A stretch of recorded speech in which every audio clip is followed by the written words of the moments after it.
কিছুক্ষণ 5 মিনিটের মতো আমি একটু গরম করে নেব। এটা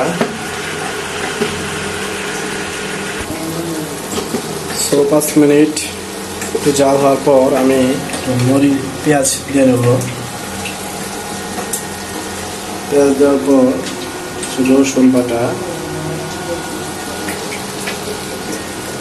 আদা বাটা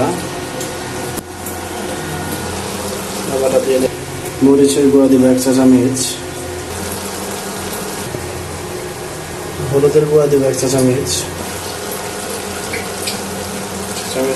জিরা গুঁড়া দিব 1 চা চামচ দিয়ে দিলাম। পরিমাণ মতো লবণ দিয়ে দিতে হবে। ভালোভাবে নাড়িয়ে নিতে হবে।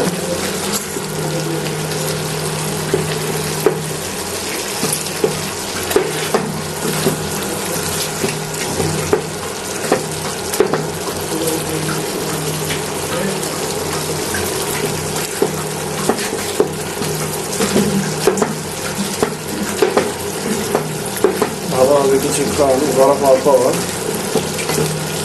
পানি দিয়ে নেব। একটু পর পানি না দিলেও চলবে অবশ্য।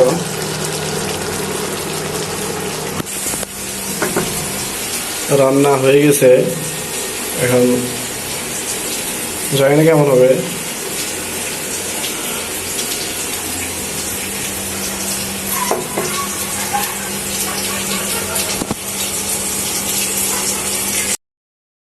বিসমিল্লাহিররহমানিররহিম।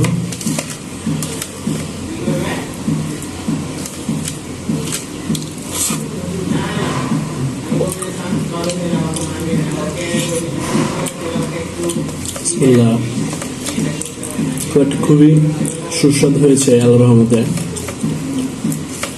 ফার্স্ট টাইম রান্না করলাম, আশা করি আপনাদের কাছে ভালো লাগবে।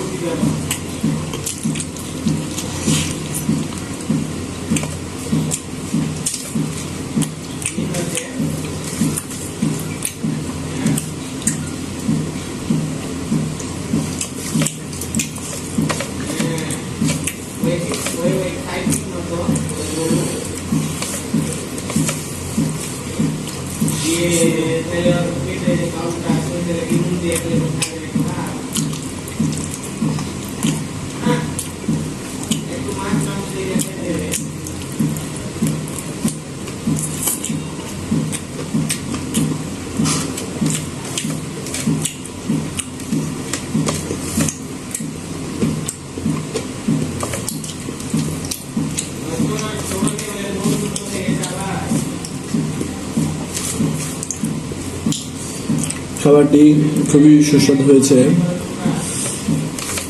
আপনারা চাইলে এভাবে রান্না করতে পারেন আমার মতো।